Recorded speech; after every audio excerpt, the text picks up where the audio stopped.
네, 흥덕대교 너머로 차가 많이 달리는 모습 확인할 수 있죠? 네. 네, 자 이번에는요. 우리 지역의 당면 과제나 사회에 잘못된 곳을 구석구석 짚어보는 양반골 신문고입니다. 상가 건물 임대차 보호법이 지난해 12월 7일에 국회를 통과해서 내년입니다. 2003년 1월 1일부터 시행하게 되는데 이 법이 시행되면은 그동안 일방적으로 분리했던 상가 건물 세입자들의 어려움이 많이 해소될 것으로 기대하고 네. 있습니다. 그런데 또 한편으로는요. 네. 상가 건물 임대차 보호법 시행을 앞두고 네. 요즘 영세 상인들이 큰 어려움을 겪고 있다고 합니다. 법이 시행되기 전에 건물주들이 임대료를 너무 터무니없이 높게 인상하고 있기 때문이라고 합니다. 네, 상가 건물 임대차 보호법을 만드는 데 큰 역할을 한 영세 상인의 대부, 이분이 바로 청주에 살고 계십니다. 바로 임차 상인연합회 상민고문 백상기 씨인데요. 오늘 양반골 신문고에서는 백상기 씨와 함께 임대료 폭등 그 실태와 문제점을 함께 짚어봤습니다. 보시죠.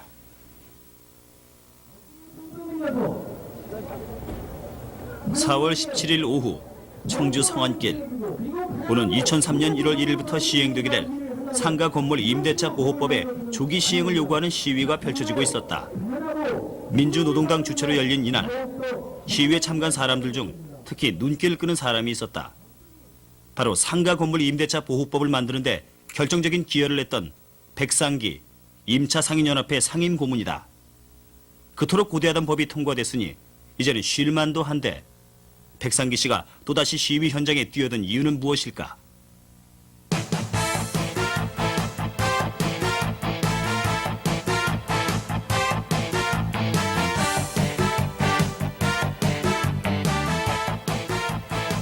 청주시 사직동에 있는 한국점포임대차 보호법 추진위원회 사무실. 이곳이 지난해 상가 건물 임대차 보호법이 국회를 통과하는 데 큰 역할을 했던 백상기 씨의 사무실이다. 그런데 법의 시행을 앞두고 있는 지금 법이 통과되기 전보다 더 많은 사람들이 백상기 위원장의 사무실을 찾고 있다. 대부분 임대료 문제로 집주인으로부터 고통을 받고 있는 세입자들이다. 그 후에도 계속 가져간다요? 받았으면 당연히 써줘야 되는데 그것도 안 써주고 있어요. 12월 14일 날 저를 보고 5, 6개월을 가게를 연장해준다고 했는데 3월 14일 날 그 돈을 내가 드리면서 부탁을 했죠. 나는 이렇게 돼서 지금 나갈 데도 없고 하니까는 좀 봐달라 했더니 못 봐주겠다. 법으로 자기가 날 법맛을 봐야 되지 않느냐. 명도성에서 나가라 이렇게 강압적으로 한다. 이렇게 내보내면 이게 억울해서 어떻게 삽니까? 네. 내가. 그러니까 법대로 하는 거지 계약서대로 하는 거지 무슨 수가 있느냐 이거예요. 저 변호사 측에서요. 예. 그거 그냥 가더라고요. 그래서 이제 이런 걸 해줘서니 뭔지 쓰라 그러고 나가라 그러니 뭐 이걸 해줘야만 기한까지 있게 해준다. 아, 그건 되질 않는 거예요. 내용 좀 다 띄우세요. 네. 요거에 대한. 이처럼 전국에서 많은 세입자들이 백상기 씨를 찾는 것은 상가 임대차 보호법 시행을 앞두고 임대료가 폭등하고 있기 때문이다. 임대료 폭등은 전국적인 현상으로 최근 피해 신고 건만 해도 400여 건에 이르고 있다. 집세를 100% 이상 터무니없이 올리거나 아예 일방적으로 계약 해지 통보를 하는 등 세입자들이 큰 고통을 받고 있는 것이다. 임대료 과다 인상과 계약 해지 남발은 왜 발생하는 것일까? 이 새로운 상가 건물 임대차 보호법에 의하면은 계약 갱신 청구까지 가서 5년까지 임차인이 원하면 하게끔 되어 있어요. 그러다 보니까 그 임차인들을 기존에 있는 임차인들에게 임대료를 올리려면은 한꺼번에 많이 못 올리니까 명도성을 정해갖고 내보내고서 새로운 임차인을 계약 체결하게 되면은 그래도 자기 원하는 수준대로다가 올릴 수가 있기 때문에 지금 이러한 발생이 제일 많이 전국적으로 일어난다고 생각을 하고 있어요. 청주시 외곽에 자리 잡고 있는 한 가구 전문 단지. 이것도 역시 과다한 임대료 인상 문제로 건물주와 세입자가 갈등을 빚고 있는 곳이다. 지금 현재 90%를 올린다는 것은 이분들로서는 앞으로 5년 동안 집세를 못 올린다는 그 점을 대비해서 하는 미리 대비해서 하는 것 같지만은 그럼 여기에서 이걸 빼면은 나머지 건물주가 무려 임대료를 90% 이상 인상했다는 얘기다. 하지만 건물주는 평당 단가 기준으로 57% 정도 인상했고 주변 상가와의 형평성과 새로운 상가 건물 임대차 보호법을 염두에 둔 불가피한 인상이라고 주장하고 있다. 그러면은 115만 원에서 181만 원은 57% 인상이 된 거예요. 임대차 보호법에 이제 그 영세 상인들을 보호하기 위한 여러 가지 금전적인 문제 또는 어떤 계약 기간 문제 여러 가지를 놓고 봤을 때 향후 4, 5년 동안은 건물주가 또 가질 수 있는 어떤 부담이 상당히 크다. 어떤 그런 부분을 좀 인지하고 현재 현실적으로 적용된 부분을 좀 받아달라라는 충분한 설명을 했습니다. 현재 이 가구 전문 상가는 재계약을 하지 못하고 있고 임대인과 임차인 간의 골이 갈수록 깊어지고 있었다. 여야는 상가에 새들어서 장사하는 상인들이 최대 5년간 안정적으로 영업을 할 수 있도록 지난해 하는 12월에 제정된 임대차 상가 건물 임대차 보호법. 상가 임대차 보호법은 임대 계약을 하면 적어도 5년간은 계속 장사를 할 수 있고 건물주가 부도를 내더라도 상인들은 우선 변제권을 가지며 과도한 보증금 및 월세 인상을 제도적으로 막는 법이다. 한마디로 경제적 약자인 세입자들을 위해 만든 법인 것이다. 그러나 이 법이 시행되기도 전에 많은 세입자들이 큰 피해를 입고 있다. 임대료를 턱없이 올린다거나 아니면은 임대 계약을 해제하자고 하는데 상가 건물 임대차 보호법의 시행령만 지금이라도 빨리 마련되면은 그것을 막을 수가 있습니다. 1년 동안의 그 경과 기종으로 봐가지고 그 확정 일자를 받아놓으면은 2003년 1월 1일 이후에 임대차 계약을 한 것과 같은 보호를 받도록 되어 있으니까 그 시행령이 대단히 중요한데 지금 시행령이 아직 그 국무회의에서 마련되지 않았기 때문에 이런 혼란이 온다고 생각이 됩니다. 청주시 율량동의 한 조립식 건물 상가. 이 조립식 건물은 학교법인 모 학원 소유로 현재 5가구가 세를 들어 영업을 하고 있다. 그런데 얼마 전 학원으로부터 상가를 비우라는 내용 증명을 받고 가게 주인들이 큰 시름에 빠져 있었다. 본 법인의 사정으로 매각 예정 재계약 불가를 통보하며 법칙에서 가려봐야 할 문제네요. 예. 그래서 그래 앞으로 한번 법적으로 한번 대응을 한번 취해보는 방향으로 한번 해보자고요. 예, 저도 그렇게 준비를 하겠습니다. 세입자 가운데 조인진 씨가 가장 큰 문제였다. 많은 시설비를 들인 호프집을 운영한 지 채 1년이 안 됐기 때문이다. 제가 여기 또 상당한 투자를 해야 되는데 1년이면 좀 불안하다 이런 얘기를 했더니 다른 특별한 계획이 없고 본인들이 소위 교육 사업을 하는 사람으로서 계약 당시에 세입자들한테 피눈물 나지 않겠다는 얘기를 부두상이지만 분명히 했습니다. 그 사실은 지금도 인정을 하고 있습니다.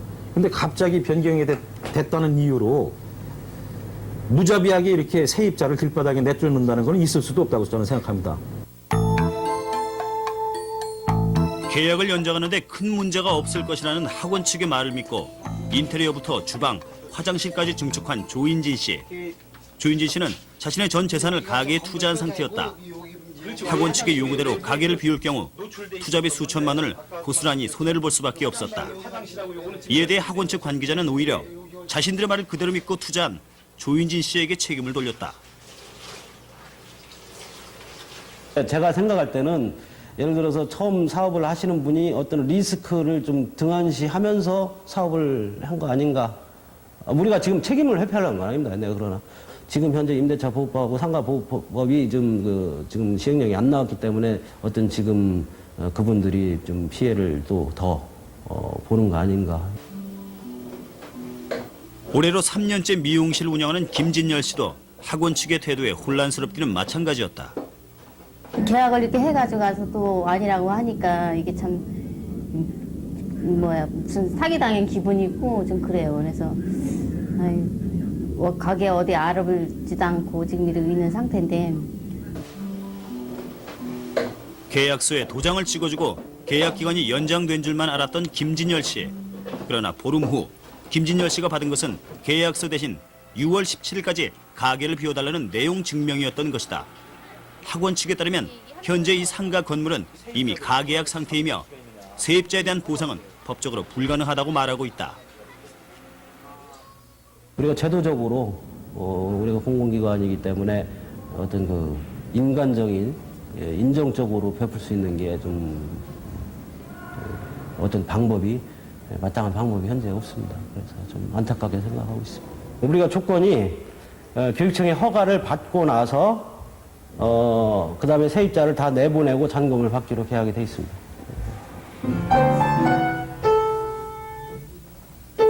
이제 막 사회생활을 시작해 피아노 교습소를 운영하는 박선아 씨. 시작한 지 1년도 채 되지 않아 권리금과 시설비 1,500만 원을 포기하면서 교습소를 그만둬야 한다는 사실을 쉽게 받아들이지 못했다.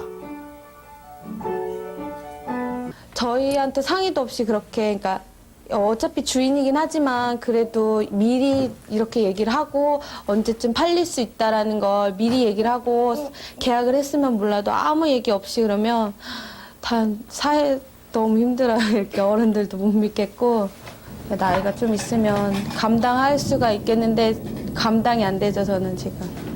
열심히 살려고 해도 제도적으로 없는 자들을 이렇게 죽이는 세상에서 살고 싶지 않아서 정말 기회가 된다면 저는 이 나라를 떠나고 싶습니다. 솔직한 심정으로. 일방적으로 당할 수밖에 없었던 세입자들을 보호하기 위해 만든 상가 건물 임대차 보호법. 하지만 시행도 되기 전에 세입자들이 모두 가게에서 쫓겨나게 될 판이다. 우선 그 정부 차원에서 좀 특별 그 실무 대책팀을 빨리 구성을 해서 이것에 대한 그 문제점과 그다음에 그것을 해결하기 위한 그런 특단의 조치들을 빨리 내려야 될 것 같고요. 그런 측면에서 그 과다한 그 임대료 인상이라든가 아니면은 여러 가지 그 문제점들이 발견될 경우 국세청이 좀 그 대대적인 그 세무조사를 하는 것을 발표하고 또 실시 좀 해야 된다라고 봅니다. 빨리 합의 조정이라든가 임대인과 임차인과 서로 합의 조정을 시켜갖고 임차인들 최소한도 참 투자 비용이라든가 거기에 참 실패 본거에 대해서 최소한이라도 참 받아나갈 수 있는 방법, 그 시간 여유를 좀 줬으면 좋겠고. 영세 상인의 대부이며 상가 건물 임대차 보호법 탄생의 1등 공로자 백상기 씨. 요즘 그의 하루 일과는 그 어느 때보다 고달프기만 하다. 많은 어려운 세입자들이 그를 찾고 있기 때문이다. 네, 참 안타까운 일입니다. 정부에서 하루빨리 시행령을 만들어야 되겠어요. 네, 그렇습니다. 네. 저희가 오늘 신문고에서 다룬 그 학교 법인이 예. 수익용 재산을 교육청의 승인 없이 가계약을 했다고 했는데요. 예. 이게 가능한 일인가요? 저희가 알고 본 바로는 한마디로 있을 수 없는 일입니다. 네. 학교법인 수익용 재산의 매각은 교육청 그 승인을 받은 후에 공개 경쟁 입찰로 이루어져야 된다. 이렇게 나와 있더군요. 네, 그럼 실제로 교육청 승인 없이 예. 가계약이 이루어졌다면 행정처분의 대상이 되겠네요. 그렇습니다. 매각 과정에서 세입자들의 피해가 없었으면 좋겠습니다. 오늘 양반골 신문고에서 갑작스러운 임대료 폭등 현상에 대해서 알아봤습니다. 여러분 생각해 보십시오. 임대료 상승 결국 물가 인상으로 이어지고요. 물가 인상이 계속되면은 경기 침체가 뒤따라옵니다. 네, 결과적으로는 우리 모두의 문제로 예. 되돌아온다는 얘기입니다. 자, 빠른 시일 안에 해결책이 나왔으면 좋겠습니다.